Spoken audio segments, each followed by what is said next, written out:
नमस्कार, मैं doctor Rajkumar Soni health by acupressure channel में आपका हार्दिक स्वागत करता हूं। आपसे अनुरोध है, स्वास्थ्य उपयोगी इन वीडियोस को ज़्यादा से ज़्यादा शेयर करें और उन लोगों तक ये चैनल पहुंचे जो बिना दवा के अपना स्वास्थ्य सही रखना चाहते हैं। और स्वास्थ्य जो चिकित्सा की प्रणाली है, सुजोग रंग चिकित्सा, उसी के प्रशिक्षण में मैं एक सीरीज़ तैयार कर रहा हूं, जिसका ये 7वां वीडियो है।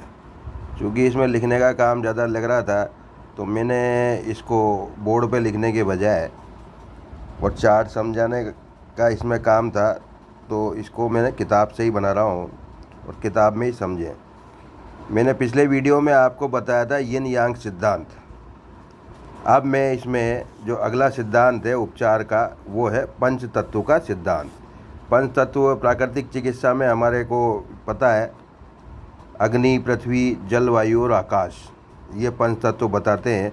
प्राकृतिक चिकित्सा जो कहती है, वो जैसे हाथ में ये चिट्टे उंगली जो है, ये बताती है आपके जल तत्व को, ये पृथ्वी तत्व को बगल वाली, ये आकाश तत्व को, ये वायु तत्व को, और अंगूठा बताता है अग्नि तत्व को। इनके संतुलन से जो एक्यूप्रेशर बनता है, जो योग मुद्राएं बनती है, उस योग मुद्रा से कई रोगों के उपचार होते हैं। वो एक अलग चैप्टर है, उसको भी मैं आपको बताऊंगा।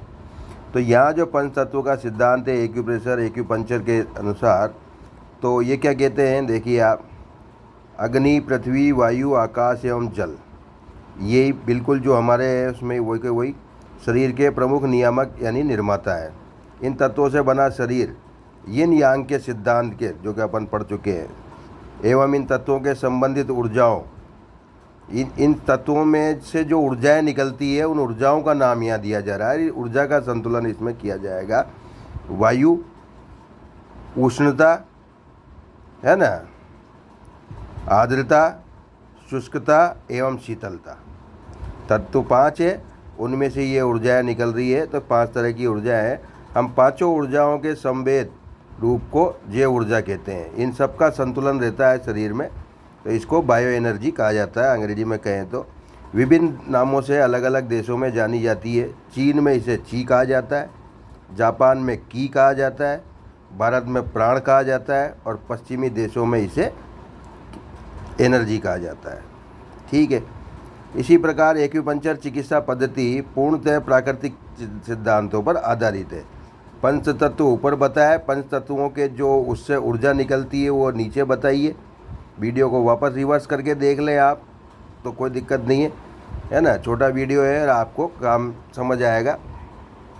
इसके बाद चले हम आगे। तो क्या कह रहा है ये, पूर्णतः प्रकृति के सिद्धांतों पर है। एक्यूपंक्चर हो, एक्यूप्रेशर हो, और उसी तरह से सुजोग। चीन के दार्शनिकों ने क्या किया, पंच तत्व में थोड़ा सा परिवर्तन किया। वायु के स्थान पर उन्होंने रखा काष्ठ यानी लकड़ी को, तथा आकाश के स्थान पर उन्होंने धातु को प्रस्तावित किया। ये पंच तत्व प्रकृति के नियमों के अनुसार सृजनात्मक एवं विध्वंस क्रम में बंधे हैं, जो कि निम्न प्रकार से 2 चित्रों द्वारा स्पष्ट किए जा रहे हैं।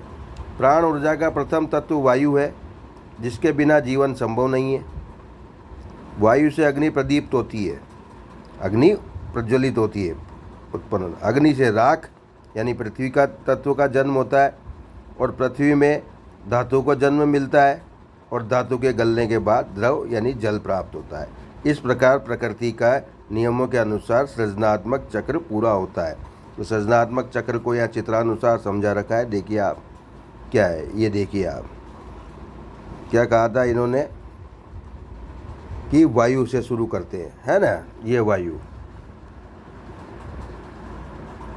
तत्व हरा रंग, ठीक, जहाँ इसमें काष्ठ, इसके वायु के जो इससे जो जलेगा, तो फिर ये अग्नि तत्व पैदा होगा। ये अग्नि से फिर बनेगी राख, ये रही पृथ्वी, और पृथ्वी से जब ये इस पृथ्वी में वही धातु, पृथ्वी में से निकली धातु, और धातु के गलने से बना जल। ये एक सर्किल पूरा कर दिया। अब ये जो प्रभाव है, ये जो प्रभाव है कुछ अंगों के उसमें होते हैं, किन अंगों में ये प्रभाव है इन रंगों से और ये इस तरह के, तो वो अभी मैं आगे बताऊंगा। ये तो हुआ सृजनात्मक क्रम।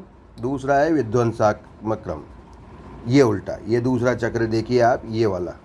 तो ये क्या कह रहा है उल्टा, ये जो कह रहा है विध्वंस चक्र के अनुसार काष्ठ को नष्ट धातु तत्व करता है, यानी कि कुल्हाड़ी द्वारा जंगल को काटा जाता है धातु के औजारों द्वारा। ठीक।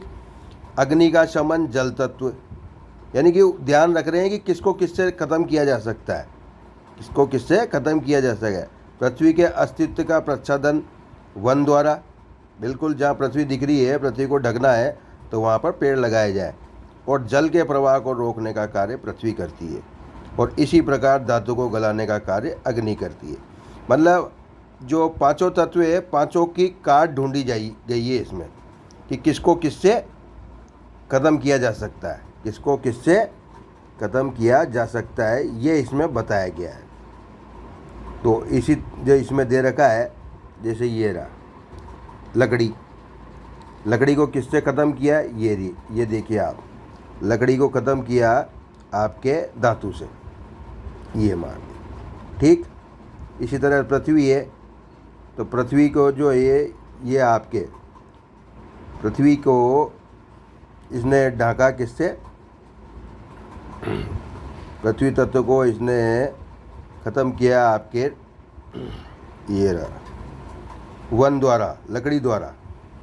तो ये लकड़ी द्वारा, ये देखिए आप, ये जो तीर के निशान है इधर से इधर जा रहे हैं, यानी कि तीर जिस पे लग रहा है, वो तीर जिस पे लग रहा है वो उसका शरण हो रहा है, उसका शरण हो रहा है, उसकी मात्रा में गिरावट आ रही है, उसे ख़त्म करने की ये तरीके हैं।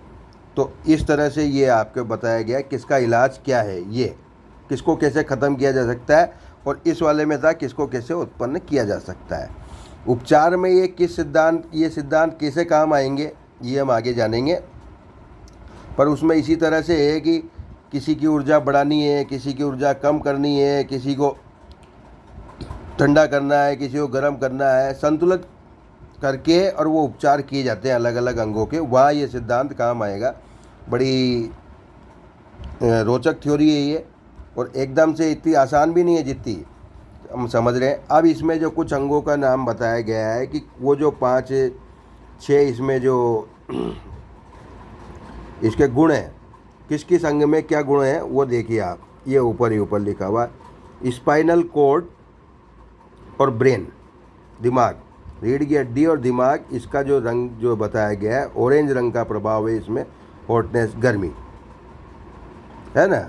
चक्र के अनुसार तो दिमाग गर्म नहीं रहना चाहिए, लेकिन यह जो बता रखा है। दूसरा पीला रंग का प्रभाव जो है, पीले रंग का जो है ह्यूमिडिटी, नमी वाला, तिल्ली, स्प्लीन और स्टमक यानी पेट। फिर बुरे रंग का प्रभाव जो वो दिखा रखा है आपके लंग्स और बड़ी आंत, फेफड़े और बड़ी आंत में बुरे रंग का ड्राइनेस, सूखे। इसके बाद किडनी और ब्लेडर, तो इसमें जो आपके प्रभाव दे रखा है वो काले रंग का प्रभाव दे रखा है, कोल्डनेस, ठंडेपन का। इसके बाद है आपके विंड, वायु का प्रभाव, किस किस में है, गोल ब्लेडर और लीवर में। तो गैस बढ़ती है तो लीवर उसके लिए जिम्मेदार होता है, ये अपन समझते ही हैं। और इसके बाद है हीट यानी गर्मी का प्रभाव, ये है आपके हार्ट और छोटी आंत।